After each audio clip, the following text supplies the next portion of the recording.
everyone, Deja from Kaizink. So what I'm going to be doing today is eliminate waiting. I'm going to go ahead and load up my screens for reclaim, and then load them at a time. There goes one. There's my second one. Alright, so now that those are in, I had 60 seconds to kind of do something and kind of just like, standing here. I don't want to do that.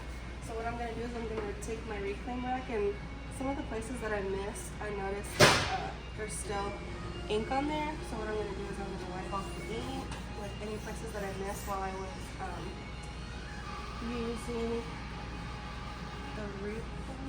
So I will do that. Anything, and if these are clean and good to go, then what I'll do is I'll kind of mop up any excess. So there's not really much other than this little spot right here, but other than that, that's what I do while I eliminate waiting.